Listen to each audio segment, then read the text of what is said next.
सत श्री अकाल जी सारिਆਂ ਨੂੰ।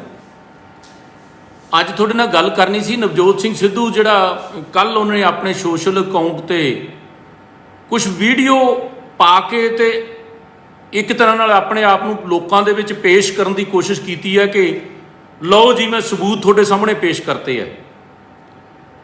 ਮੈਂ ਇੱਕ ਗੱਲ ਕਰਾਂ ਕਿ ਜਾਂ ਮੈਂ ਇੱਕ ਗੱਲ ਕਹਾਂ ਕਿ ਜਾਂ ਤਾਂ ਇਹ ਬੰਦੇ ਅਨਪੜ੍ਹ ਨੇ ਤੇ ਜਾਂ ਇਹ ਸੁਣਨ ਵਾਲਿਆਂ ਨੂੰ ਇੰਨੇ ਕੁ ਅਨਪੜ੍ਹ ਜਾਂ ਬੁੱਧੂ ਸਮਝਦੇ ਆ ਵੀ ਕਿਹੜਾ ਦੁਨੀਆ ਨੂੰ ਕੋਈ ਪਤਾ, ਜੋ ਮਰਜ਼ੀ ਝੂਠ ਬੋਲੀ ਜਾਓ। ਪਹਿਲੀ ਗੱਲ ਤਾਂ ਮੈਂ ਇੱਕ ਬੇਨਤੀ ਕਰਦੇ ਹਾਂ, ਜਿਹੜੀਆਂ ਕੱਲ ਵੀਡੀਓ ਜਾਰੀ ਕੀਤੀਆਂ, ਜੇ ਇਹਨੇ ਫੈਸਲਾ ਪੜ੍ਹਿਆ ਹੁੰਦਾ ਤੇ ਜੇ ਸੱਚ ਦੱਸਣਾ ਹੁੰਦਾ ਤਾਂ ਪੇਜ ਨੰਬਰ 79 ਤੇ ਜਿਹੜੀ ਮਾਨਯੋਗ ਹਾਈ ਕੋਰਟ ਨੇ ਜਿਹੜੀ ਹੁਣ ਦਿੱਤੀ ਹੈ ਨਾ ਆਪਦੀ ਫਾਈਂਡਿੰਗ ਦਿੱਤੀਆਂ, ਤਾਂ ਪੇਜ ਨੰਬਰ 79 ਤੇ ਬੜਾ ਕਲੀਅਰ ਕੱਟ ਜਿਹੜਾ ਹੈਗਾ ਉਹ ਮਾਨਯੋਗ ਜੱਜ ਸਾਹਿਬ ਨੇ ਬੜਾ ਕਲੀਅਰ ਕੱਟ ਜਿਹੜੇ ਹੈਗੇ ਆ ਇਹਦੇ ਤੇ ਫਾਈਂਡਿੰਗ ਦਿੱਤੀਆਂ ਕਿ ਕੈਮਰਿਆਂ ਦੀਆਂ CCTV ਬਾਰ-ਬਾਰ ਦੇਖਣ ਤੋਂ ਬਾਅਦ ਜਿਹੜੇ ਮੈਂ ਸਿੱਟੇ ਤੇ ਪਹੁੰਚਿਆ। ਹੁਣ ਜੇ ਬੰਦਾ ਕਹੇ ਕਿ ਇਹ ਜਿਹੜੀ ਫੁਟੇਜ ਹੈ ਮੈਂ ਤੁਹਾਨੂੰ ਦੇਤੀ, ਜਾਂ ਸੁਖਪਾਲ ਖਹਿਰਾ ਸਾਹਿਬ ਦੇ ਜਿਹੜੇ ਭਣੋਈਆ ਸਾਹਿਬ ਨੇ, ਜਸਟਿਸ ਰਣਜੀਤ ਸਿੰਘ ਉਹਨਾਂ ਨੇ ਦੇਤੀ, ਇਹ ਸਰਾਸਰ ਝੂਠ ਗੱਲ ਹੈ। ਪਹਿਲੀ ਗੱਲ ਤਾਂ ਮੈਂ ਇਹ ਬੇਨਤੀ ਕਰਾਂ, ਕੱਲ ਜਿਹੜੀਆਂ ਅਕਾਊਂਟ ਦੇ ਉੱਤੇ CCTV ਕੈਮਰੇ ਦੀਆਂ ਫੁਟੇਜ ਦਿੱਤੀਆਂ ਇਹ ਪਹਿਲਾਂ ਤੋਂ ਹੀ ਪਬਲਿਕ ਡੋਮੇਨ ਦੇ ਵਿੱਚ ਹੈ, ਲੋਕਾਂ ਦੇ ਵਿੱਚ ਹੈ। ਔਰ ਜੇ ਤੁਹਾਨੂੰ ਸਾਡੇ ਤੇ ਯਕੀਨ ਨਹੀਂ ਆਉਂਦਾ, 21/8/2015 ਦੀ ਗੱਲ ਹੈ, 21/8/2017 ਦੀ ਗੱਲ ਹੈ, ਬਠਿੰਡੇ ਦੇ ਵਿੱਚ ਇੱਕ ਪ੍ਰੈਸ ਕਾਨਫਰੰਸ ਹੋਈ ਸੀ। ਸਾਡੇ ਵਿਰੋਧੀ ਹੈਗੇ ਗੁਰਦੀਪ ਸਿੰਘ ਬਠਿੰਡਾ, ਯੂਨਾਈਟਿਡ ਅਕਾਲੀ ਦਲ ਵਾਲੇ, ਤਾਂ ਉਹਨਾਂ ਨੇ ਸੀਡੀਆਂ ਪ੍ਰੈਸ ਨੂੰ ਵੰਡੀਆਂ ਸੀ।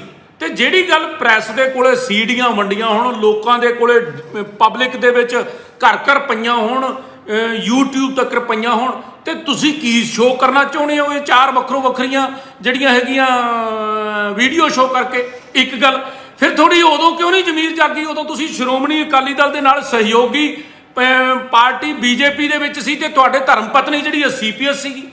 ਇਹ ਕਿਹੋ ਜਿਹੇ ਤੁਸੀਂ ਡਰਾਮੇ ਕਰਨ ਤੇ ਲੱਗੇ ਪਏ ਹੋ? ਔਰ ਜੇ ਇਹਨਾਂ ਤੱਥਾਂ ਦੇ ਵਿੱਚ ਜਾਂ ਇਸ ਕੱਲੇ CCTV ਕੈਮਰਿਆਂ ਦੀਆਂ ਫੁਟੇਜ ਦੇ ਵਿੱਚ ਕੋਈ ਦਮ ਹੁੰਦਾ ਤੇ ਫਿਰ ਇਹ ਅਦਾਲਤ ਦੇ ਵਿੱਚ ਪਈ ਹੈ, ਤੇ ਅਦਾਲਤ ਨੇ ਕਿਉਂ ਇਹ ਤੁਹਾਡੀ ਸਾਰੀ ਦੀ ਸਾਰੀ ਜਾਂਚ ਜਿਹੜੀ ਹੈ ਰੱਦ ਕਰਤੀ? ਤੇ ਜੇ ਤੁਸੀਂ ਹਲੇ ਵੀ ਸਮਝਦੇ ਹੋ ਕਿ ਇਹ ਬਹੁਤ ਵੱਡਾ ਜਿਹੜਾ ਹੈਗਾ ਸਬੂਤ ਹੈਗਾ, ਜਾਂ ਜਸਟਿਸ ਰਣਜੀਤ ਸਿੰਘ ਦੀ ਰਿਪੋਰਟ ਦੇ ਵਿੱਚ ਬਹੁਤ ਵੱਡੇ ਸਬੂਤ ਹੈ, ਤੇ ਫਿਰ ਜਿਹੜਾ ਤੁਹਾਡਾ ਕੁੰਵਰ ਪ੍ਰਤਾਪ ਜਿਹੜਾ ਸਿੱਧੂ ਸਾਹਿਬ ਤੁਹਾਡਾ ਚਹੇਤਾ ਸਭ ਤੋਂ ਪਹਿਲਾਂ, ਔਰ ਤੁਸੀਂ ਸਿਫਾਰਿਸ਼ ਕਰਕੇ ਇਹਨੂੰ ਜਿਹੜਾ ਹੈਗਾ ਜੋ ਜੇ ਤੁਹਾਡੇ ਕੋਲੇ ਸਬੂਤ ਹੈਗੇ ਆ, ਪਰ ਤੁਹਾਡੇ ਕੋਲੇ ਸਬੂਤ ਕੋਈ ਨਹੀਂ। ਤੁਸੀਂ ਸਿਰਫ ਤੇ ਸਿਰਫ ਲੋਕਾਂ ਦੇ ਜਜ਼ਬਾਤਾਂ ਨਾਲ ਖੇਡਦੇ ਹੋ ਔਰ ਲੋਕਾਂ ਦੇ ਵਿੱਚ ਝੂਠ ਫੈਲਾਉਣ ਦੀ ਹਰ ਰੋਜ਼ ਸਵੇਰੇ ਉੱਠ ਕੇ ਬੁਣਤੀ ਬੁਣਦੇ ਹੋ ਕਿ ਅਸੀਂ ਅੱਜ ਨਵਾਂ ਝੂਠ ਕੀ ਫੈਲਾਉਣਾ ਹੈ।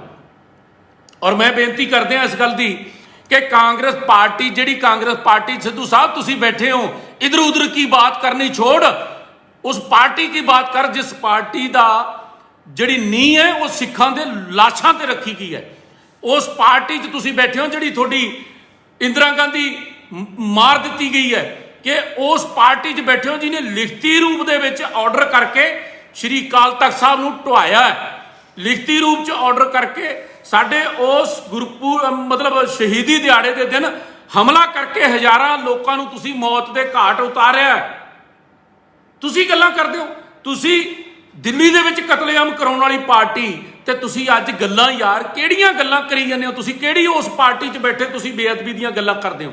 ਮੈਂ ਇੱਕ ਬੇਨਤੀ ਕਰਦਿਆਂ, ਕਾਂਗਰਸ ਪਾਰਟੀ ਤੋਂ ਨਾ ਕਿਸੇ ਨੂੰ ਇਨਸਾਫ ਦੀ ਉਮੀਦ ਹੈ ਤੇ ਨਾ ਕੋਈ ਉਮੀਦ ਲਾ ਕੇ ਭਰਾਵੋ ਚੱਲਦਾ ਹੈ। ਪਰ ਜਿਹੜੀ ਪਾਰਟੀ ਦੇ ਵਿੱਚ ਤੁਸੀਂ ਸਿੱਧੂ ਸਾਹਿਬ ਬੈਠੇ ਹੋ, ਜਿੱਥੇ ਬੇਅਦਬੀ ਦੀ ਸਿੱਟ ਜਿਹੜੀ ਹੈ 4 ਜਨਵਰੀ ਨੂੰ ਰੱਦ ਕਰਤੀ ਮਾਨਯੋਗ ਹਾਈ ਕੋਰਟ ਨੇ, ਨਵੇਂ ਸਿਰੋਂ ਰਿਟ ਜਿਹੜੀ ਸਾਡੀ ਸਿੱਟ ਬਣ ਗਈ ਹੈ, ਤੇ ਤੁਸੀਂ ਉਦੋਂ ਦਾ ਤਾਂ ਬੋਲੇ ਨਹੀਂ। 17 ਮਾਰਚ ਨੂੰ ਤੁਸੀਂ ਫਿਰ ਜਾ ਕੇ ਮੁੱਖ ਮੰਤਰੀ ਨਾਲ ਸਾਹਿਬ ਨਾਲ ਸੌਦੇਬਾਜ਼ੀ ਕਰਨ ਬੈਠੇ ਹੋ। ਸੌਦੇਬਾਜ਼ੀ ਤੁਹਾਡੀ ਡਿਪਟੀ ਮੁੱਖ ਮੰਤਰੀ ਜਾਂ ਪ੍ਰਧਾਨਗੀ ਦੀ ਪੁੱਗੀ ਨਹੀਂ, ਇਹ ਗੱਲ ਅਸੀਂ ਥੋੜੀ ਕਹਿੰਦੇ ਆ। ਤੁਹਾਡੇ ਕੈਪਟਨ ਅਮਰਿੰਦਰ ਸਿੰਘ ਨੇ ਕਿਹਾ ਕਿ ਮੈਂ ਕਿਵੇਂ ਡਿਪਟੀ ਮੁੱਖ ਮੰਤਰੀ ਬਣਾ ਦਿਆਂ, ਕਿਵੇਂ ਇਹਨੂੰ ਪਾਰਟੀ ਦਾ ਪ੍ਰਧਾਨ ਬਣਾ ਦਿਆਂ, ਮੇਰੇ ਕੋਲੇ ਪੁਰਾਣੇ ਬੰਦੇ ਬੈਠੇ ਆ। ਜੇ ਤਾਂ 17 ਮਾਰਚ ਨੂੰ ਤੁਹਾਡੀ ਸੌਦੇਬਾਜ਼ੀ ਕੈਪਟਨ ਅਮਰਿੰਦਰ ਸਿੰਘ ਨਾਲ ਮੁੱਕ ਜਾਂਦੀ, ਜਿੱਦਣ ਤੁਸੀਂ ਚਾਹ ਦਾ ਪਿਆਲੀ ਪੀਤੀ ਹੈ ਤੇ ਮੋਢੇ ਉੱਤੋਂ ਦੀ ਹੱਥ ਧਰ ਕੇ ਕੈਪਟਨ ਸਾਹਿਬ ਬੈਠੇ ਸੀ, ਫਿਰ ਤਾਂ ਨਾ ਤਾਂ ਤੁਹਾਨੂੰ ਬੇਅਦਬੀ ਯਾਦ ਆਉਣੀ ਸੀ ਤੇ ਨਾ ਹੀ ਤੁਹਾਨੂੰ ਕੋਈ ਫਾਇਰਿੰਗ ਕੇਸ ਯਾਦ ਆਉਣਾ ਸੀ। ਪਰ ਸੌਦੇਬਾਜ਼ੀ ਤੁਹਾਡੀ ਮੁੱਕੀ ਨਹੀਂ ਤੇ ਤੁਸੀਂ ਹੁਣ ਚੱਲ ਪਿਓ ਨਵੇਂ ਰਾਹ ਤੇ। ਮੈਂ ਇੱਕ ਬੇਨਤੀ ਕਰਾਂ, ਜਿਹੜੀ ਪਾਰਟੀ ਦੇ ਵਿੱਚ ਤੁਸੀਂ ਬੈਠੇ ਹੋ ਉਸ ਪਾਰਟੀ ਦੇ ਹੱਥ ਖੂਨ ਨਾਲ ਰੰਗੇ ਹੋਏ ਆ। ਜਿਹੜੀ ਪਾਰਟੀ ਦੇ ਵਿੱਚ ਤੁਸੀਂ ਬੈਠੇ ਹੋ ਉਸੇ ਪਾਰਟੀ ਦੀ ਇੰਦਰਾ ਗਾਂਧੀ ਨੇ ਲਿਖਤੀ ਰੂਪ ਦੇ ਵਿੱਚ ਆਰਡਰ ਕਰਕੇ ਹੁਕਮ ਕਰਕੇ ਫੌਜ ਹਰਮੰਦਰ ਸਾਹਿਬ ਤੇ ਚਾੜੀ।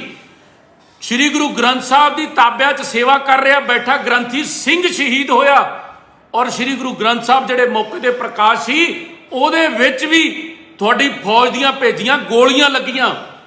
ਨਾਲ ਬੈਠੇ ਕੀਰਤਨੀ ਸਿੰਘ ਜਿਹੜੇ ਬੈਠੇ ਸੀ ਉਹ ਵੀ ਫੌਜ ਦੀਆਂ ਗੋਲੀਆਂ ਨਾਲ ਸ਼ਹੀਦ ਹੋਏ। ਉਸ ਪਾਰਟੀ 'ਚ ਤੁਸੀਂ ਬੈਠੇ ਹੋ ਸਿੱਧੂ ਸਾਹਿਬ, ਤੇ ਤੁਸੀਂ ਗੱਲਾਂ ਕਰਦੇ ਚੰਗੇ ਲੱਗਦੇ ਹੋ। ਮੈਂ ਫਿਰ ਦੁਹਰਾ ਦਿਆਂ 125 ਕੇ 24 ਜਾਂ 127 ਬੇਅਦਬੀਆਂ ਤੁਹਾਡੀ ਇਸ ਸਰਕਾਰ ਦੇ ਵਿੱਚ ਹੋ ਗਈਆਂ। ਕੁਝ ਦਿਨ ਪਹਿਲਾਂ ਫਤਿਹਗੜ੍ਹ ਸਾਹਿਬ ਇੱਕ ਬੇਅਦਬੀ ਹੋਈ ਤੇ ਉਹ ਮੁੰਡਾ ਕੀ ਕਹੇ, ਮੈਨੂੰ ਪੁਲਿਸ ਨੂੰ ਫੜਾ ਦਿਓ। ਪੁਲਿਸ ਤੋਂ ਤਾਂ ਉਲਟਾ ਲੋਕ ਡਰਦੇ ਹੁੰਦੇ ਆ। ਪੁਲਿਸ ਨੂੰ ਫੜਾ ਦਿਓ ਤੇ ਪੁਲਿਸ ਨੂੰ ਫੜਾਇਆ, ਇਹ ਕਹਿੰਦੇ ਜੀ ਇਹ ਬੱਚਾ ਮੰਦਬੁੱਧੀ ਹੈ, ਇਹ ਤਾਂ ਦਿਮਾਗੀ ਸੰਤੁਲਨ ਵਿਗੜਿਆ। ਤੇ ਕੀ ਉਹ ਗੁਰੂ ਗ੍ਰੰਥ ਸਾਹਿਬ ਜਿਹੜੇ ਫਤਿਹਗੜ੍ਹ ਸਾਹਿਬ ਦੀ ਧਰਤੀ ਤੇ ਜਿਹੜੇ ਸੀਗੇ ਉਹਦੀ ਬੇਅਦਬੀ ਹੋਈ, ਕੀ ਉਹ ਬਰਗਾੜੀ ਵਾਲੇ ਗੁਰੂ ਗ੍ਰੰਥ ਸਾਹਿਬ ਨਾਲੋਂ ਛੋਟੇ ਹੈਗੇ ਆ? ਇਸ ਕਰਕੇ ਤੁਸੀਂ ਕਰ ਰਹੇ ਹੋ ਰਾਜਨੀਤੀ, ਔਰ ਰਾਜਨੀਤੀ ਕਰਨ ਵਾਲਿਆਂ ਦਾ ਹਸ਼ਰ ਕੀ ਹੋਇਆ? ਸਭ ਤੋਂ ਪਹਿਲਾਂ ਤਾਂ ਆ ਜਿਹੜਾ ਕੁੰਵਰ ਵਿਜੇ ਪ੍ਰਤਾਪ ਜਿਹੜਾ ਰਾਜਨੀਤੀ ਕਰ ਰਿਹਾ ਸੀ ਉਹਦਾ ਕੀ ਹਾਲ ਹੋ ਗਿਆ? ਫਿਰ ਤੁਹਾਨੂੰ ਅਸਤੀਫਾ ਦੇਣਾ ਪਿਆ ਕਿਉਂਕਿ ਤੁਸੀਂ ਵੀ ਰਾਜਨੀਤੀ ਕਰ ਰਹੇ ਸੀ। ਫਿਰ ਤੁਹਾਡੀ ਕਾਂਗਰਸ ਪਾਰਟੀ 'ਚ ਕਿਸ ਕਿਸਮ ਦੀ ਖਲਬਲੀ ਮੱਚੀ ਹੋਈ ਹੈ, ਕਿਸ ਕਿਸਮ ਦੇ ਹਾਲਾਤ ਬਣੇ ਹੋਏ ਆ, ਇਹ ਵੀ ਤੁਹਾਡੇ ਸਾਹਮਣੇ ਹੈ। ਮੈਂ ਹਲੇ ਵੀ ਬੇਨਤੀ ਕਰਦਾ ਕਿ ਰੱਬ ਤੋਂ ਡਰ ਜਾਓ, ਨਾ ਪੁਰਾਣੀਆਂ ਗੱਲਾਂ ਪਾ ਕੇ ਵੀਡੀਓ ਦੇ ਵਿੱਚ ਨਵੀਆਂ ਬਣਾ ਕੇ ਪੇਸ਼ ਕਰਨ ਦੀ ਕੋਸ਼ਿਸ਼ ਕਰੋ। ਕੱਲ ਤੁਸੀਂ ਲੋਕਾਂ ਨੂੰ ਭੁਲੇਖਾ ਤਾਂ ਇਹ ਪਾਉਣ ਦਾ ਕੋਸ਼ਿਸ਼ ਕੀਤੀ ਹੈ ਨਾ ਕਿ ਆ ਮੈਂ ਸਬੂਤ ਪੇਸ਼ ਕਰਤੇ। ਇਹ ਭਾਈ ਮੈਂ ਸਿੱਧੂ ਸਾਹਿਬ ਤੁਹਾਨੂੰ ਦੱਸ ਦਿਆਂ, ਆ ਰਿਪੋਰਟ ਪੜ੍ਹ ਲਓ। ਮਾਣਯੋਗ ਹਾਈ ਕੋਰਟ ਦੇ ਵਿੱਚ ਇਹ ਰਿਪੋਰਟ ਸਾਰੀ, ਇਹ ਜਿੰਨੀਆਂ ਵੀਡੀਓ ਤੁਸੀਂ ਪੇਸ਼ ਕੀਤੀਆਂ ਸਾਰੀਆਂ ਪਹਿਲਾਂ ਹੀ ਲੱਗੀਆਂ ਹੋਈਆਂ, ਤੇ ਤੁਸੀਂ ਨਵਾਂ ਕੀ ਪੇਸ਼ ਕਰਤਾ? ਐਵੇਂ ਲੋਕਾਂ ਨੂੰ, ਜਨਤਾ ਨੂੰ ਗੁੰਮਰਾਹ ਕਰਨ ਤੇ ਲੱਗੇ ਹੋਏ ਹੋ, ਝੂਠ ਮਾਰਨ ਤੇ ਲੱਗੇ ਹੋਏ ਹੋ ਕਿ ਰਾਤ ਨੂੰ ਮੁੱਖ ਮੰਤਰੀ ਦੀ ਗੱਲ ਹੋ ਗਈ ਕੱਲੀ, ਇੰਨੀ ਗੱਲ ਨਾਲ ਤੁਸੀਂ ਦੋਸ਼ੀ ਬਣਾਉਣ ਦੀ ਕੋਸ਼ਿਸ਼ ਕਰਦੇ ਆ। ਮੁੱਖ ਮੰਤਰੀ ਸਾਹਿਬ ਦਾਰੂ ਦੂਰੂ ਪੀ ਕੇ ਸੌਣ ਵਾਲਾ ਹੋਵੇ ਨਾ, ਤੇ ਜਾਂ ਜਿਹਨੂੰ ਫਿਕਰਮੰਦੀ ਕੋਈ ਨਾ ਹੋਵੇ, ਉਹ ਤਾਂ ਹੋ ਸਕਦਾ ਮੁੱਖ ਮੰਤਰੀ ਆਰਾਮ ਨਾਲ ਸੌਂ ਜੇ। ਵਰਨਾ ਪੰਜਾਬ ਦੇ ਵਿੱਚ ਇਸ ਕਿਸਮ ਦੇ ਹਾਲਾਤ ਬਣੇ ਹੋਣ, ਉਹ ਮੁੱਖ ਮੰਤਰੀ ਕਿਉਂ ਨਹੀਂ ਆਪਦੇ ਅਫਸਰਾਂ ਨੂੰ ਜਾਂ ਆਪਦੇ ਐਮਐਲਏ ਨੂੰ ਪੁੱਛੂਗਾ ਕਿ ਭਾਈ ਸ਼ਾਂਤਮਈ ਰੱਖੋ, ਹਾਲਾਤ ਇਸ ਤਰ੍ਹਾਂ ਦੇ ਰੱਖੋ ਕਿ ਕਿਸੇ ਕਿਸਮ ਦੀ ਜਾਤੀ ਕਿਸੇ ਨਾਲ ਨਾ ਹੋਵੇ ਪਰ ਸ਼ਾਂਤ ਜ਼ਰੂਰ ਰਵੇ। ਇਹ ਕੀ ਗੱਲਾਂ ਕਰਦੇ ਹੋ ਤੁਸੀਂ? ਜਿਹੜੇ ਜਸਟਿਸ ਰਣਜੀਤ ਸਿੰਘ ਦੀ ਰਿਪੋਰਟ ਦੀਆਂ ਚੰਦ ਕੁ ਲਾਈਨਾਂ ਤੁਸੀਂ ਕਿਤੇ ਖੱਬੇ ਸੱਜੇ ਵਾਲੀਆਂ ਅੱਧੀਆਂ ਕੁ ਪੜ੍ਹ ਲੈਂਦੇ ਹੋ, ਅੱਧੀਆਂ ਕੁ ਛੱਡ ਦਿੰਦੇ ਹੋ। ਉਹ ਜਸਟਿਸ ਰਣਜੀਤ ਸਿੰਘ ਦੀ ਰਿਪੋਰਟ ਦੇ ਵਿੱਚ ਲਿਖਿਆ ਕੀ ਹੈ? ਕਿਤੇ ਲਿਖਿਆ ਵੀ ਬਾਦਲ ਸਾਹਿਬ ਦੋਸ਼ੀ ਹੈ, ਕਿਤੇ ਲਿਖਿਆ ਵੀ ਸਰਦਾਰ ਸੁਖਬੀਰ ਸਿੰਘ ਬਾਦਲ ਸਾਹਿਬ ਦੋਸ਼ੀ ਹੈ, ਕਿਤੇ ਲਿਖਿਆ ਸ਼੍ਰੋਮਣੀ ਅਕਾਲੀ ਦਲ ਦੋਸ਼ੀ ਹੈ। ਉਹਨਾਂ ਨੇ ਤਾਂ ਲਿਖਿਆ ਕਿ ਅੱਗੇ ਫਰਦਰ ਜਾਂਚ ਕਰਨ ਦੀ ਲੋੜ ਹੈ, ਤੇ ਤੁਸੀਂ ਐਵੇਂ ਝੂਠ ਮਾਰੀ ਜਾਂਦੇ ਹੋ ਯਾਰ। ਜੇ ਲਿਖਿਆ ਸੀਗਾ ਤੇ ਫਿਰ ਅਗਲੇ ਦਿਨ ਪਰਚਾ ਜਿਹੜਾ ਦਰਜ ਹੋਇਆ ਕੋਟਕਪੂਰੇ ਦਰਜ ਤੁਸੀਂ ਨਵਾਂ ਕੀਤਾ, ਫਿਰ ਉਹਦੇ 'ਚ ਨਾਂ ਕਿਉਂ ਨਹੀਂ ਪਾਤਾ? ਅੱਜ ਤੋਂ ਪੌਣੇ 2 ਸਾਲ ਪਹਿਲਾਂ ਜਦੋਂ ਕੁੰਵਰ ਵਿਜੇ ਪ੍ਰਤਾਪ ਨੇ ਕੋਰਟ ਦੇ ਵਿੱਚ ਚਲਾਨ ਪੇਸ਼ ਕੀਤਾ ਫਾਇਰਿੰਗ ਕੇਸ 'ਚ, ਫਿਰ ਤੁਸੀਂ ਉਦੋਂ ਨਾਂ ਕਿਉਂ ਨਹੀਂ ਪਾਤਾ? ਇਹ ਕਿਉਂ ਕਿਹਾ ਵੀ ਜਾਂਚ ਚੱਲੀ ਜਾਂਦੀ ਹੈ? ਇਸ ਕਰਕੇ ਪਰਮਾਤਮਾ ਤੋਂ ਡਰ ਜਾਓ। ਮੈਂ ਫਿਰ ਤੁਹਾਨੂੰ ਦੁਹਰਾਉਣਾ, ਸਾਡੀ ਪਾਰਟੀ ਦੇ ਪ੍ਰਧਾਨ ਸਾਹਿਬ ਸੁਖਬੀਰ ਸਿੰਘ ਬਾਦਲ ਸਾਹਿਬ ਨੇ ਬੇਨਤੀ ਕੀਤੀ ਹੈ ਨਿਮਰਤਾ ਸਹਿਤ ਕਿ ਕਿਰਪਾ ਕਰਕੇ ਜੇ ਕਿਸੇ ਕੋਲੇ ਕੋਈ ਸਬੂਤ ਹੈਗਾ ਤਾਂ ਮਾਨਯੋਗ ਅਦਾਲਤ ਦੇ ਵਿੱਚ ਦਿਓ। ਅਦਾਲਤ ਨੇ ਤਾਂ ਕਿਹਾ ਵੀ ਤੁਸੀਂ ਬਿਆਨਬਾਜ਼ੀ ਬੰਦ ਕਰੋ ਤੇ ਇਹਦੀ ਜਾਂਚ ਸਹੀ ਢੰਗ ਨਾਲ ਕਰੋ, ਤੇ ਤੁਸੀਂ ਅੱਜ ਫੇਰ ਉਹੀ ਬਿਆਨਬਾਜ਼ੀ, ਹਰ ਰੋਜ਼ ਪ੍ਰੈਸ ਕਾਨਫਰੰਸ। ਜੇ ਕੋਈ ਨਵਾਂ ਸਬੂਤ ਹੈਗਾ ਤੇ ਦੇ ਦਿਓ ਮਾਨਯੋਗ ਕੋਰਟ ਦੇ ਵਿੱਚ, ਨਾਲੇ ਲੋਕਾਂ ਨੂੰ ਪਤਾ ਲੱਗ ਜੇ ਵੀ ਭਾਈ ਆ ਸਬੂਤ ਇਹਨਾਂ ਨੇ ਦੇ ਆਂਦੇ ਆ। ਤੁਸੀਂ ਸੀਡੀ ਬਣਾ ਕੇ ਮਾਨਯੋਗ ਕੋਰਟ ਦੇ ਵਿੱਚ ਦੇ ਦਿਓ। ਤੇ ਜਿਹੜੀਆਂ ਸੀਡੀ ਦੀਆਂ ਫੁਟੇਜ ਤੁਸੀਂ ਦਿਖਾਈ ਜਾਂਦੇ ਹੋ, ਜਿਹੜੀਆਂ 17 ਪੜ੍ਹ ਕੇ ਤੁਸੀਂ ਦਿਖਾਈ ਜਾਂਦੇ ਹੋ ਸਿੱਧੂ ਸਾਹਿਬ, ਇਹ ਸਾਰੀਆਂ 17 ਜਿਹੜੀਆਂ ਚਲਾਨ ਦੇ ਵਿੱਚ ਲਿਖੀਆਂ ਸੀ, ਇਹੀ ਮਾਨਯੋਗ ਹਾਈ ਕੋਰਟ ਨੇ ਰੱਦ ਕੀਤੀਆਂ, ਕਿਉਂਕਿ ਮਨੋਹਰ ਕਹਾਣੀਆਂ ਤੁਸੀਂ ਬੈਠ ਕੇ ਕੁੰਵਰ ਵਿਜੇ ਪ੍ਰਤਾਪ ਨੂੰ ਲਿਖਾਈਆਂ ਸੀ। ਜੇ ਕੋਈ ਸਬੂਤ ਹੋਵੇ ਤੇ ਇਹ ਗੱਲ ਟਿਕ ਨਾ ਜਾਵੇ। ਫਿਰ ਤੁਸੀਂ ਬਾਰ-ਬਾਰ ਕਹਿ ਦਿੰਦੇ ਹੋ ਕਿ ਜੀ ਇਹ ਕੋਰਟ ਕਿਵੇਂ ਜਾਵੜੇ ਜੀ, ਜਾਂ ਕੋਰਟ ਨੇ ਕਿਵੇਂ ਫੈਸਲਾ ਦਿੱਤਾ, ਤੇ ਤੁਹਾਨੂੰ ਤਾਂ ਥੱਲਿਓਂ ਸਜ਼ਾ ਹੋਈ ਸੀ, ਫਿਰ ਤੁਸੀਂ ਸੁਪਰੀਮ ਕੋਰਟ ਤੱਕ ਕਿਉਂ ਗਏ ਸੀਗੇ? ਤੁਸੀਂ ਕਿਉਂ ਨਹੀਂ ਜਾ ਕੇ ਜੇਲ੍ਹ 'ਚ ਬਹਿ ਗਏ ਵੀ ਚਲੋ ਠੀਕ ਹੈ ਜੀ, ਜੋ ਫੈਸਲਾ ਹੋ ਗਿਆ ਸਾਨੂੰ ਮਨਜ਼ੂਰ ਹੈ, ਜੋ ਪੁਲਿਸ ਨੇ ਕਰਤਾ ਥੱਲਿਓਂ ਚਲਾਨ ਉਹ ਸਾਨੂੰ ਮਨਜ਼ੂਰ ਹੈ, ਸਾਨੂੰ ਕੋਰਟਾਂ ਦੀ ਲੋੜ ਹੀ ਨਹੀਂ ਹੈ। ਇਸੇ ਤਰ੍ਹਾਂ ਸੁਖਪਾਲ ਖਹਿਰਾ ਹਰ ਰੋਜ਼ ਬੋਲੀ ਜਾਂਦਾ ਕਿ ਇਹ ਕਿਵੇਂ ਜਾਵੜੇ ਜੀ ਕੋਰਟ, ਇਹ ਕਿਵੇਂ ਜਾਵੜੇ। ਉਹ ਭਾਈਆ ਤੈਨੂੰ ਵੀ ਤਾਂ ਕੋਰਟ ਨੇ ਸੰਮਣ ਕੀਤਾ ਸੀ, ਤੂੰ ਹਾਇਰ ਕੋਰਟ ਦੇ ਵਿੱਚ ਹਾਈ ਕੋਰਟ ਆਇਆ, ਹਾਈ ਕੋਰਟ ਨੇ ਤੈਨੂੰ ਨਹੀਂ ਰਿਲੀਫ ਦਿੱਤਾ, ਫਿਰ ਤੈਨੂੰ ਸੁਪਰੀਮ ਕੋਰਟ 'ਚੋਂ ਰਿਲੀਫ ਮਿਲਿਆ ਤਾਂ ਪਾਰਟਲੀ ਰਿਲੀਫ ਹੀ ਹੈ ਨਾ, ਤੇ ਮਿਲਿਆ ਵੀ ਕਿਸੇ ਕੋਰਟ 'ਚੋਂ ਜਾ ਕੇ ਆ। ਇਸ ਕਰਕੇ ਜਿਹੜਾ ਤਾਂ ਤੁਸੀਂ ਕਰਾ ਲਓ ਉਹ ਤਾਂ ਤੁਹਾਡੇ ਲਈ ਕੋਰਟ 'ਚੋਂ ਸਹੀ ਹੈ, ਤੇ ਜਿਹੜਾ ਕੋਈ ਹੋਰ ਕਰਾ ਲੇ ਉਹ ਕੋਰਟ ਦੇ ਵਿੱਚ ਦੋਸ਼ੀ ਹੈ।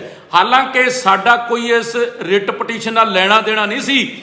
ਇਹ ਤਾਂ ਜਿਵੇਂ ਉਹ ਬਾਰ-ਬਾਰ ਮੋਮੋ ਠੱਗਣਾ ਬਣ ਕੇ ਕੁੰਵਰ ਵਿਜੇ ਪ੍ਰਤਾਪ ਕਹਿੰਦਾ ਨਾ, कि गुरु गोबिंद सिंह जी का फैसला है, मुझे इंसाफ करनगे। ते मानयोग हाई कोर्ट दे विच मैं समझदा कि गुरु गोबिंद सिंह जी आप प्रतੱਖ हो के कि ਜਿਹੜੇ ਤੁਸੀਂ ਬਾਰ-ਬਾਰ ਬੇਅਦਬੀ ਦੇ ਨਾਂ ਤੇ ਕਿਸੇ ਨੂੰ ਦੋਖੀ ਬਣਾਉਣ ਦੀ ਕੋਸ਼ਿਸ਼ ਕਰ ਰਹੇ ਹੋ, ਆਪ ਹੂ ਸਾਖਸ਼ਾਤ ਕਿਸੇ ਨਾ ਕਿਸੇ ਸੱਜਣਾ ਦੇ ਵਿੱਚ ਵਸ ਕੇ ਹੀ ਜਵਾਬ ਜਿਹੜੇ ਆ ਗੁਰੂ ਮਹਾਰਾਜ ਦਿੰਦੇ ਆ। ਇਹ ਮੈਂ ਸਮਝਦਾ ਕਿ ਤੁਹਾਡੇ ਮੂੰਹ ਦੇ ਉੱਤੇ ਬੜੀ ਵੱਡੀ ਚਪੇੜ ਹੈ। ਜਿਹੜੀ ਚੀਜ਼ ਇਹ ਤੁਹਾਡੇ ਜਿੰਨਾ ਵੀ ਕੁਝ ਤੁਸੀਂ ਲਿਖਿਆ ਸਾਰੀ ਦੀ ਸਾਰੀ ਜਾਂਚ ਰੱਦ ਹੋ ਗਈ। ਤੇ ਤੁਸੀਂ ਤਾਂ ਅੱਜ ਤਾਂ ਸਿੱਧੂ ਸਾਹਿਬ ਤੁਹਾਡੀ ਸਰਕਾਰ ਨੇ ਮੰਨ ਲਿਆ, ਕਿਉਂਕਿ ਤੁਸੀਂ ਬਾਈਬਲ ਕਲਾਂ 'ਚ ਵੀ ਨਵੀਂ ਸਿੱਟ ਬਣਾਤੀ ਹੈ। ਇਹਦਾ ਮਤਲਬ ਪੁਰਾਣੀ ਸਿੱਟ ਤੁਸੀਂ ਖੁਦ ਬ ਖੁਦ ਹਲੇ ਦੀ ਕੋਈ ਬਾਈਬਲ ਕਲਾਂ ਦਾ ਕੇਸ ਹਾਈ ਕੋਰਟ ਪਿਆ, ਉਦੋਂ ਪਹਿਲਾਂ ਹੀ ਸਿੱਟ ਨਵੇਂ ਸਿਰੋਂ ਬਣਾ ਕੇ ਤੁਹਾਨੂੰ ਪਤਾ ਲੱਗ ਗਿਆ ਕਿ ਜੋ ਅਸੀਂ ਝੂਠ ਉਹਦੇ 'ਚ ਲਿਖਿਆ ਸੀਗਾ ਉਹ ਮਾਨਯੋਗ ਹਾਈ ਕੋਰਟ ਨੇ ਉਹ ਵੀ ਰੱਦ ਕਰ ਦੇਣਾ। ਤੇ ਇਸ ਕਰਕੇ ਅਸੀਂ ਜਿਹੜੀ ਹੈਗੀ ਹੈ ਪਹਿਲਾਂ ਹੀ ਨਵੇਂ ਸਿਰੋਂ ਜਿਹੜੀ ਸਿੱਟ ਬਣਾ ਦਈਏ। ਇਸ ਕਰਕੇ ਮੈਂ ਸਿੱਧੂ ਸਾਹਿਬ ਤੁਹਾਨੂੰ ਬੇਨਤੀ ਕਰਦਾ, ਕਿਰਪਾ ਕਰਕੇ ਬਾਜ ਆ ਜਾਓ, ਰਾਜਨੀਤੀ ਨਾ ਕਰੋ, ਗੁਰੂ ਸਾਹਿਬ ਦੇ ਮੁੱਦੇ ਤੇ ਰਾਜਨੀਤੀ ਨਾ ਕਰੋ। ਐਸੀਆਂ ਗੱਲਾਂ ਤੁਸੀਂ ਲੋਕਾਂ ਦੇ ਵਿੱਚ ਭਰਮ ਫੈਲਾਉਣ ਵਾਲੀਆਂ ਕਰਦੇ ਹੋ ਜਿਹੜੀਆਂ ਦਾ ਨੇੜ ਤੇੜ ਦਾ ਵੀ ਵਾਹ ਵਾਸਤਾ ਜਿਹੜਾ ਹੈਗਾ ਉਹ ਸਾਡੇ ਨਾਲ ਨਹੀਂ ਹੈਗਾ, ਤੇ ਤੁਸੀਂ ਆਪਣੇ ਆਪ ਨੂੰ ਐਵੇਂ ਹੀਰੋ ਬਣਾਉਣ ਦੀ ਕੋਸ਼ਿਸ਼ ਕਰਦੇ ਹੋ। ਮੈਂ ਤੁਹਾਨੂੰ ਸਵਾਲ ਪੁੱਛਦਾ, 2015 ਦੇ ਵਿੱਚ ਤੁਸੀਂ ਭਾਰਤੀ ਜਨਤਾ ਪਾਰਟੀ 'ਚ ਸੀਗੇ ਤੇ ਉਸ ਵੇਲੇ ਵੀ ਜਾਂਚ CBI ਕੋਲੇ ਸੀਗੀ, ਤੁਸੀਂ ਕੀ ਪੈਰਵਾਈ ਕੀਤੀ ਜਾਂ ਤੁਸੀਂ ਕੀ ਇਹਦੇ ਵਿੱਚ ਸਿੱਟੇ ਤੇ ਪਹੁੰਚੇ? ਤੇ ਤੁਹਾਡੀ ਧਰਮ ਪਤਨੀ ਸਾਹਿਬਾ ਸਾਡੀ ਸਰਕਾਰ ਦੇ ਵਿੱਚ ਉਦੋਂ CPS ਸੀਗੀ, ਉਦੋਂ ਤਾਂ ਤੁਹਾਨੂੰ ਬੇਅਦਬੀ ਦਾ ਦੁੱਖ ਨਹੀਂ ਆਇਆ ਯਾਰ, ਉਦੋਂ ਤਾਂ ਤੁਸੀਂ ਕਦੇ ਗੱਲ ਹੀ ਨਹੀਂ ਕੀਤੀ ਨਾ। ਤੁਸੀਂ BJP ਛੱਡੀ ਕਿਉਂ? ਕਿਉਂਕਿ ਤੁਹਾਨੂੰ ਮੰਤਰੀ ਨਹੀਂ ਬਣਾਇਆ ਕੇਂਦਰ ਦੇ ਵਿੱਚ।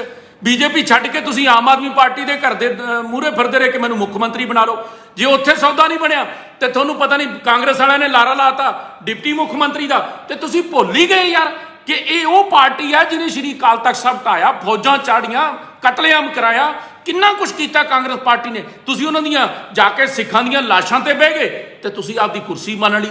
ਅੱਜ ਜੇ ਤੁਹਾਡੀ ਕੈਪਟਨ ਅਮਰਿੰਦਰ ਸਿੰਘ ਨਾਲ ਕੋਈ ਹਾਹਾ ਹੋ ਜਾਂਦੀ ਹੈ ਤੇ ਖਿੜਪਿਟ ਹੋ ਜਾਂਦੀ ਹੈ ਤੇ ਤੁਸੀਂ ਦੁਬਾਰੇ ਫਿਰ ਤੁਸੀਂ ਇਹੋ ਜਿਹਾ ਦੌਰ ਤੁਹਾਨੂੰ ਯਾਦ ਆ ਜਾਂਦਾ। ਇਸ ਕਰਕੇ ਸਿੱਧੂ ਸਾਹਿਬ ਆਪਦੀ ਲੜਾਈ ਤੁਸੀਂ ਘਰੇ ਲੜੋ ਕਾਂਗਰਸ ਪਾਰਟੀ 'ਚ। ਜੇ ਤੁਹਾਡੇ ਨਾਲ ਕੋਈ ਸੌਦੇਬਾਜ਼ੀ ਡਿਪਟੀ ਮੁੱਖ ਮੰਤਰੀ ਜਾਂ ਮੁੱਖ ਮੰਤਰੀ ਦੀ ਕੀਤੀ ਸੀ, ਘੱਟੋ ਘੱਟ ਗੁਰੂ ਸਾਹਿਬ ਦਾ ਸਹਾਰਾ ਨਾ ਲਓ। ਇਹਨੇ ਕੱਖ ਨਹੀਂ ਛੱਡਣਾ ਜੇ ਤੁਸੀਂ ਇਹਨਾਂ ਗੱਲਾਂ 'ਚ ਲੱਗੇ ਰਹੇ, ਕੱਖ ਨਹੀਂ ਛੱਡਣਾ। ਜਿਹੜੀ ਅਸੀਂ ਅਰਦਾਸ ਕਰਦੇ ਹਾਂ ਹਰ ਰੋਜ਼ ਕਿ ਗੁਰੂ ਮਹਾਰਾਜ ਜੀ ਨੇ ਬੇਅਦਬੀ ਕੀਤੀ ਆ ਉਹਦਾ ਵੀ ਕੱਖ ਨਾ ਰਹੇ, ਜਿਹਨੇ ਕਰਵਾਈ ਆ ਉਹਦਾ ਵੀ ਕੱਖ ਨਾ ਰਹੇ, ਤੇ ਜਿਹਨੇ ਇਹਦੇ ਤੇ ਸਿਆਸਤ ਕੀਤੀ ਹੈ ਉਹਦਾ ਵੀ ਕੱਖ ਨਾ ਰਹੇ। ਤੇ ਪਰਸੋਂ ਚੌਥੇ ਇੱਕ ਸੱਜਣ ਨੇ ਹੋਰ ਕਿਹਾ ਕਿ ਜਿਹੜਾ ਜੇ ਕੋਈ ਦੋਸ਼ੀ ਨੂੰ ਬਚਾਉਂਦਾ ਹੈ ਤੇ ਜਾਂ ਦੋਸ਼ੀ ਦੇ ਲਈ ਨਰਮ ਰਵੱਈਆ ਰੱਖਦਾ ਹੈ ਮਹਾਰਾਜ, ਉਹਦਾ ਵੀ ਕੱਖ ਨਾ ਰਹੇ। ਅਸੀਂ ਤਾਂ ਅਗਲੀ ਗੱਲ ਵੀ ਜੋੜ ਲੈਂਦੇ ਨਾਲ। ਇਸ ਕਰਕੇ ਰਾਜਨੀਤੀ ਕਰਨੀ ਬੰਦ ਕਰੋ। ਜਿੰਨਿਆਂ ਨੇ ਵੀ ਰਾਜਨੀਤੀ ਇਹਦੇ ਤੇ ਕੀਤੀ ਹੈ ਬਹੁਤੇ ਉੱਡ ਗਏ ਆ, ਬਹੁਤੇ ਉੱਡ ਗਿਆ। ਗੁਰੂ ਸਾਹਿਬ ਦਾ ਸਮਾਂਗ ਰਚਾਇਆ ਸੀ ਨਾ ਸੌਦਾ ਸਾਧ ਨੇ, ਤੇ ਅੱਜ ਕੀ ਹਾਲ ਹੈ ਰਹਿਣਾ। ਹਾਲ ਤੁਹਾਡਾ ਵੀ ਇਹੀ ਹੋਣਾ ਜੇ ਤੁਸੀਂ ਨਾ ਇਸ ਗੱਲ ਤੋਂ ਬਾਜ ਆਏ। ਜੇ ਕੋਈ ਤੁਹਾਡੇ ਕੋਲੇ ਸਬੂਤ ਹੈਗਾ, ਸਿੱਧੂ ਸਾਹਿਬ ਤੁਹਾਡੇ ਕੋਲੇ, ਭਗਵੰਤ ਮਾਨ ਥਾਂ ਥਾਂ ਬੋਲਦਾ ਫਿਰਦਾ ਉਹਦੇ ਕੋਲੇ, ਸੁੱਖੀ ਰੰਧਾਵਾ ਬੋਲਦਾ ਉਹਦੇ ਕੋਲੇ, ਕੈਪਟਨ ਸਾਹਿਬ ਨੇ ਵੀ ਬੜੀਆਂ ਵੋਟਾਂ ਲੈਣ ਤੋਂ ਪਹਿਲਾਂ ਬੋਲਿਆ ਸੀ ਕਿ ਇਹਦੇ 'ਚ ਫਲਾਨਾ ਆਊਗਾ ਧਮਕਾ ਆਊਗਾ। ਮੇਰੀ ਸਾਰਿਆਂ ਨੂੰ ਹੱਥ ਜੋੜ ਕੇ ਬੇਨਤੀ ਹੈ ਕਿ ਇਹ ਬੜਾ ਸੰਜੀਦਾ ਮੁੱਦਾ ਹੈ। ਕਿਰਪਾ ਕਰਕੇ ਜੇ ਕਿਸੇ ਕੋਲੇ ਕੋਈ ਸਬੂਤ ਹੈਗਾ ਤਾਂ ਮਾਨਯੋਗ ਅਦਾਲਤ ਦੇ ਵਿੱਚ ਦਿਓ, ਤਾਂ ਕਿ ਅਦਾਲਤ ਦੇ ਹੁਕਮਾਂ ਦੀ ਉਲੰਘਣਾ ਵੀ ਨਾ ਹੋਵੇ ਜਿਹੜੀਆਂ ਤੁਸੀਂ ਹਰ ਰੋਜ਼ ਪ੍ਰੈਸ ਕਾਨਫਰੰਸਾਂ ਕਰਦੇ ਹੋ। ਤੇ ਜਿਹੜਾ ਦੋਸ਼ੀ ਹੈ ਉਹ ਵੀ ਜਿਹੜਾ ਹੈਗਾ ਕਟਹਿਰੇ ਦੇ ਵਿੱਚ ਖੜਾ ਹੋ ਜੇ। ਇਸ ਕਰਕੇ ਇਹ ਰਾਜਨੀਤੀ ਕਰਨੀ ਬੰਦ ਕਰ ਦਿਓ, ਕਿਰਪਾ ਕਰਕੇ ਬੰਦ ਕਰ ਦਿਓ। ਇਹ ਬਾਰ-ਬਾਰ ਐਵੇਂ ਕਦੇ ਕੋਈ ਇੱਧਰ ਦੀ ਗੱਲ ਛੇੜ ਦਿਓ, ਕਦੇ ਇੱਧਰ ਦੀ ਛੇੜ ਦਿਓ। ਜੇ ਕੋਈ ਤੁਹਾਡੇ ਕੋਲ ਸਬੂਤ ਹੈ ਕਿ ਕਿਰਪਾ ਕਰਕੇ ਅਦਾਲਤ ਨੂੰ ਦਿਓ, ਤੇ ਵਰਨਾ ਇਹ ਰਾਜਨੀਤੀ ਬੰਦ ਕਰ ਦਿਓ। ਸਾਡੇ ਪੰਜਾਬ ਦੇ ਹੋਰ ਬੜੇ ਮਸਲੇ ਨੇ ਜਿਨ੍ਹਾਂ ਤੋਂ ਤੁਸੀਂ ਧਿਆਨ ਭਟਕਾ ਰਹੇ ਹੋ। ਅੱਜ ਪੂਰਨ ਕਰਜ਼ਾ ਮਾਫੀ ਕਿੱਥੇ ਹੈ? ਸਿੱਧੂ ਸਾਹਿਬ ਤੁਸੀਂ ਬਾਕੀ ਦੀਆਂ ਗੱਲਾਂ ਦੀ ਤਾਂ ਇਕੱਲੇ ਇਹ ਫਾਇਰਿੰਗ ਕੇਸ ਦੀ ਜਾਂ ਬੇਅਦਬੀ ਦੀ ਤਾਂ ਕਰਦੇ ਹੋ, ਤੇ ਤੁਸੀਂ ਇਹ ਵੀ ਤਾਂ ਪੁੱਛੋ ਨਾ ਵੀ ਪੂਰਾ ਕਰਜ਼ਾ ਕਿਉਂ ਨਹੀਂ ਮਾਫ ਕੀਤਾ, ਜਾਂ 2500 ਭੱਤਾ ਕਿਉਂ ਨਹੀਂ ਦਿੱਤਾ, ਜਾਂ ਘਰ ਘਰ ਨੌਕਰੀ ਕਿਉਂ ਨਹੀਂ ਦਿੱਤੀ, ਸ਼ਗਨ ਸਕੀਮ ਪੂਰਾ ਕਿਉਂ ਨਹੀਂ ਕੀਤਾ, 51000 2500 ਪੈਨਸ਼ਨ ਕਿਉਂ ਨਹੀਂ ਦਿੱਤੀ, ਕੱਚੇ ਮੁਲਾਜ਼ਮ ਪੱਕੇ ਕਿਉਂ ਨਹੀਂ ਕੀਤੇ, DA ਰਿਲੀਜ਼ ਕਿਉਂ ਨਹੀਂ ਕੀਤਾ। ਇਹ ਵੀ ਤਾਂ ਗੱਲਾਂ ਕਰੋ ਨਾ, ਕੱਲਾ ਇਧਰ ਉਧਰ ਕੀ ਬਾਤ ਕਰਕੇ ਬਾਕੀ ਪੰਜਾਬ ਨੂੰ ਤੁਸੀਂ ਸੜਨ ਲਈ ਛੱਡ ਰੱਖਿਆ। ਅੱਜ ਦੇਸ਼ ਦੇ ਵਿੱਚ ਕਰੋਨਾ ਦੇ ਨਾਲ 1% ਦੀ ਮੌਤ ਦਰ ਹੈ, ਤੇ ਪੰਜਾਬ ਦੇ ਵਿੱਚ 2.5% ਦੀ ਮਰ ਰਹੇ ਆ। 100 ਚੋਂ 2.5 ਬੰਦੇ ਮਰ ਰਹੇ ਆ, ਦੇਸ਼ 'ਚ 100 ਚੋਂ 1 ਮਰ ਰਿਹਾ। ਦੇਸ਼ ਦੇ ਵਿੱਚ 100 ਦੇ ਵਿੱਚੋਂ 85 ਬੰਦੇ ਠੀਕ ਹੋ ਰਹੇ ਆ, ਤੇ ਸਾਡੇ ਪੰਜਾਬੀ ਅਸੀਂ ਤਕੜੇ ਗਿਣਦੇ ਸੀ, ਅੱਜ ਸਾਡੇ 100 ਚੋਂ 80 ਠੀਕ ਹੋ ਰਹੇ ਆ। ਇਸ ਕਰਕੇ ਤੁਸੀਂ ਪੰਜਾਬ ਨੂੰ ਤਾਂ ਸੜਨ ਮਰਨ ਤੇ ਬਲਣ ਲਈ ਛੱਡ ਰੱਖਿਆ। ਕੋਈ ਪੰਜਾਬ ਨਹੀਂ, ਤੁਹਾਡਾ ਧਿਆਨ ਨਹੀਂ ਹੈ, ਤੇ ਤੁਸੀਂ ਆਪਣੀ ਕੁਰਸੀ ਪਿੱਛੇ ਲੜੀ ਜਾਂਦੇ ਹੋ। ਤੇ ਜਦੋਂ ਤੁਹਾਡੀ ਕੁਰਸੀ ਕਿਤੇ ਕੋਈ ਤੁਹਾਨੂੰ ਲੋ ਡਿਪਟੀ ਮੁੱਖ ਮੰਤਰੀ ਜਾਂ ਪ੍ਰਧਾਨਗੀ ਤੁਹਾਨੂੰ 17 ਮਾਰਚ ਨੂੰ ਨਹੀਂ ਦੇਣ ਦਾ ਵਾਅਦਾ ਕੀਤਾ ਕੈਪਟਨ ਸਾਹਿਬ ਨੇ, ਤੇ ਫਿਰ ਤੁਸੀਂ ਗੁਰੂ ਸਾਹਿਬ ਨੂੰ ਵਿੱਚ ਲਿਆ ਕੇ ਖੜਾ ਕੀਤਾ। ਇਸ ਕਰਕੇ ਗੁਰੂ ਸਾਹਿਬ ਤੋਂ ਕੱਲਾ ਹੱਥ ਜੋੜ ਕੇ ਮੰਗੋ, ਤੇ ਗੁਰੂ ਸਾਹਿਬ ਦੇ ਮੁੱਦੇ ਦੇ ਉੱਤੇ ਸਿਆਸਤ ਕਰਕੇ ਨਾ ਕੁਰਸੀਆਂ ਖੋਹਣ ਦੀ ਕੋਸ਼ਿਸ਼ ਕਰੋ ਕਿ ਹੁਣ ਸਾਨੂੰ ਪਿੰਡਾਂ 'ਚ ਨਹੀਂ ਵੜਨ ਦੇਣਾ। ਇਹ ਇਕੱਲੇ ਬੇਅਦਬੀ ਦੇ ਮੁੱਦੇ ਕਰਕੇ ਨਹੀਂ ਵੰਡ ਦੇਣਾ, ਤੁਹਾਨੂੰ ਲੋਕਾਂ ਨੇ ਵੈਸੇ ਹੀ ਨਹੀਂ ਵੰਡ ਦੇਣਾ। ਜੋ ਤੁਸੀਂ ਲੋਕਾਂ ਨਾਲ ਵਾਅਦੇ ਕਰਕੇ ਆਏ ਸੀ ਉਹਦੇ ਚੋਂ 2% ਵੀ ਨਹੀਂ ਪੂਰੇ ਕੀਤੇ। ਇਸ ਕਰਕੇ ਅੱਜ ਵੀ ਸੰਭਲਣ ਦਾ ਮੌਕਾ, ਕਿਰਪਾ ਕਰਕੇ ਸਮਝ ਜਾਓ, ਵਰਨਾ ਗੁਰੂ ਮਹਾਰਾਜ ਤੋਂ ਸਾਰਿਆਂ ਤੋਂ ਆਪ ਇਨਸਾਫ ਲੈ ਲੈਣਗੇ ਔਰ ਕਿਸੇ ਦਾ ਕੱਖ ਨਹੀਂ ਰਹਿਣਾ। ਮੈਂ ਤੁਹਾਨੂੰ ਇੱਕ ਦੱਸ ਦਿਆਂ, ਕਿਸੇ ਦਾ ਨਹੀਂ ਕੱਖ ਰਹਿਣਾ। ਇਹ ਹਾਲਾਤ ਜਿਹੜੇ ਬਣਦੇ ਜਾਂਦੇ ਆ। ਤੇ ਕੈਪਟਨ ਸਾਹਿਬ ਨੇ ਤਾਂ ਗੁਟਕਾ ਸਾਹਿਬ ਹੱਥ 'ਚ ਫੜ ਕੇ ਸਹੁੰ ਚੁੱਕੀ ਸੀ। ਇਹਨਾਂ ਨੇ ਤਾਂ ਮੈਨੂੰ ਲੱਗਦਾ ਫਿਰ 2 ਗੁਨਾਹ ਕਰ ਲਏ ਆ। ਪਹਿਲਾਂ ਤਾਂ ਝੂਠ ਬੋਲਣ ਵਾਲਾ ਗੁਨਾਹ ਕਰ ਲਿਆ, ਤੇ ਦੂਜਾ ਗੁਟਕਾ ਸਾਹਿਬ ਦੀ ਜਿਹੜੀਆਂ ਹੱਥ 'ਚ ਫੜ ਕੇ ਸਹੁੰਆਂ ਚੁੱਕੀਆਂ ਸੀ ਉਹ ਨਹੀਂ ਪੂਰੀਆਂ ਕਰ ਰਹੇ। ਤੇ ਇਹਨਾਂ ਨੂੰ ਤਾਂ ਗੁਨਾਹ ਜਿਹੜਾ ਹੈਗਾ ਵੱਡਾ ਹੋਰ ਵੀ ਇਹਨਾਂ ਨੇ ਕੀਤਾ। ਸੋ ਸਾਰਿਆਂ ਦਾ ਧੰਨਵਾਦ। ਮੈਂ ਬੇਨਤੀ ਕਰੂੰਗਾ ਕਿ ਬੜਾ ਸੰਜੀਦਾ ਮੁੱਦਾ ਹੈ। ਇਹਨਾਂ ਲੀਡਰਾਂ ਤੋਂ ਇਲਾਵਾ ਭਾਵੇਂ ਕਿਸੇ ਵੀ ਆਮ ਪਬਲਿਕ 'ਚ ਵੀ ਜੇ ਕਿਸੇ ਕੋਲ ਕੋਈ ਸਬੂਤ ਹੋਵੇ, ਕਿਰਪਾ ਕਰਕੇ ਲਿਫਾਫਾ ਬੰਦ ਕਰਕੇ ਅਦਾਲਤ ਦੇ ਵਿੱਚ ਦੇ ਦਿਓ। ਕੋਈ ਸੀਡੀ ਹੈਗੀ ਸੀਡੀ ਬਣਾ ਕੇ ਦੇ ਦਿਓ। ਪਰ ਜਿਹੜੀ ਇਹ ਝੂਠੀ ਜੀ ਸੀਡੀ, ਜਿਵੇਂ ਕੱਲ ਸਿੱਧੂ ਨੇ ਪੇਸ਼ ਕਰਕੇ ਆਪਣੇ ਆਪ ਨੂੰ ਕੋਸ਼ਿਸ਼ ਕੀਤੀ ਹੈ ਕਿ ਮੈਂ ਸਬੂਤ ਦਿੱਤੇ, ਇਹ ਤਾਂ ਮਾਨਯੋਗ ਅਦਾਲਤ ਕੋਲੇ ਹੈਗੀ ਹੈ। ਤੇ ਇਹ ਬਠਿੰਡੇ ਦੇ ਵਿੱਚ 21/8/2017 ਨੂੰ ਪ੍ਰੈਸ ਕਾਨਫਰੰਸ ਕਰਕੇ ਇਹ ਗੁਰਦੀਪ ਸਿੰਘ ਬਠਿੰਡਾ ਸਾਡੇ ਵਿਰੋਧੀ ਆ, ਉਹਨੇ ਵੀ ਜਾਰੀ ਕੀਤੀ ਸੀ, ਉਦੋਂ ਪਹਿਲਾਂ ਵੀ ਸੀਗੀ। ਐਵੇਂ ਝੂਠ ਬੋਲੀ ਜਾਂਦਾ ਸਾਰਾ ਦਿਨ ਯਾਰ। ਕੋਈ ਹੋਰ ਕੰਮ ਵੀ ਕਰ ਲਓ ਯਾਰ। ਪਬਲਿਕ ਦਾ ਤੁਹਾਨੂੰ ਲੋਕਾਂ ਨੇ ਚੁਣ ਕੇ ਬਣਾਇਆ, ਇਕੱਲੇ ਝੂਠ ਨਾ ਬੋਲੋ। ਐਵੇਂ ਸਾਰਾ ਦਿਨ ਝੂਠ ਬੋਲੀ ਜਾਂਦੇ। ਗੁਰੂ ਸਾਹਿਬ ਨੂੰ ਵਿੱਚ ਠੱਲ ਕੇ ਤੁਸੀਂ ਕੁਰਸੀਆਂ ਹਥਿਆਉਣ ਨੂੰ ਫਿਰਦੇ ਹੋ।